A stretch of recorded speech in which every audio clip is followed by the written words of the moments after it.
अयोध्या के जिस प्रकरण में ये लोग चंदा चोरी की बात करते हैं, वहां चंदा चोरी नहीं, चढ़ावा से जुड़े हुए एक प्रकरण का मुद्दा आया था। श्री राम जन्मभूमि तीर्थ क्षेत्र ट्रस्ट ने इस प्रकरण में 12 जून को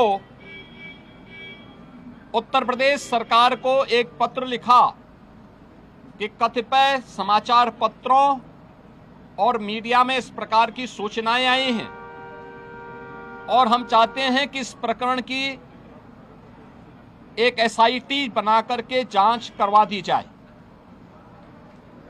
श्री राम जन्मभूमि तीर्थ क्षेत्र ट्रस्ट माननीय उच्चतम न्यायालय के द्वारा गठित एक धर्मार्थ ट्रस्ट है। राज्य सरकार इस मामले में कोई हस्तक्षेप बिना ट्रस्ट के आग्रह पर या माननीय न्यायालय के आदेश के बगैर कोई भी निर्णय नहीं ले सकती थी।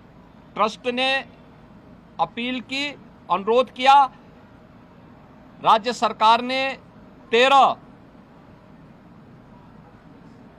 जून को स्वयं उनके अनुरोध के क्रम में एक एसआईटी गठित कर दी, जिसमें सचिव स्तर के एक सीनियर अधिकारी को एसआईटी का अध्यक्ष, आईजी रैंक के एक अधिकारी को उसका सदस्य और वित्तीय मामलों के विशेषज्ञ एक स्पेशल सेक्रेटरी रैंक के अधिकारी को उसका सदस्य बना करके इस एसआईटी को काम दिया गया कि वह अपनी रिपोर्ट उपलब्ध करवाएं, जिससे हम ट्रस्ट को इसके लिए आगे की कार्रवाई के लिए कह सकें। 15 जून से कार्य प्रारंभ किया।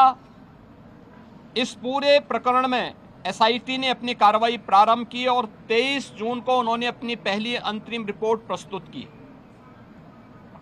23 जून की अपनी रिपोर्ट के बाद जो रिपोर्ट एसआईटी ने उपलब्ध करवाई, उस रिपोर्ट के क्रम में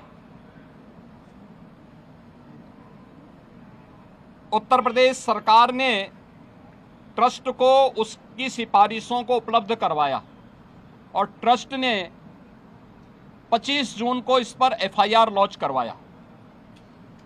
अयोध्या में एफआईआर लॉन्च हुई। एफआईआर लॉन्च होने के बाद उपलब्ध साक्ष्य और प्रमाण के आधार पर कुल 8 लोग पकड़े गए, जिनमें 6 लोग चढ़ावे से जुड़ी हुई धनराशि में चोरी करते हुए या धनराशि को इधर उधर करते हुए देखे गए। उस आधार पर कार्रवाई हुई। 2 लोग इस पूरे प्रकरण में जिनकी जिम्मेदारी थी, उन लोगों को और उसके साथ जोड़ करके यह 8 लोगों की गिरफ्तारी हुई।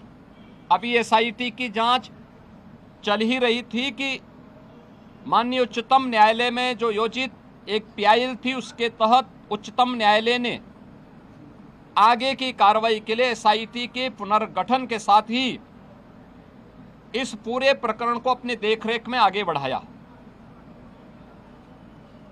इस मामले में किसी भी साधु संत का कोई संलिप्तता प्रारंभिक जांच में एसआईटी की प्रारंभिक रिपोर्ट में कहीं भी नहीं पाया गया।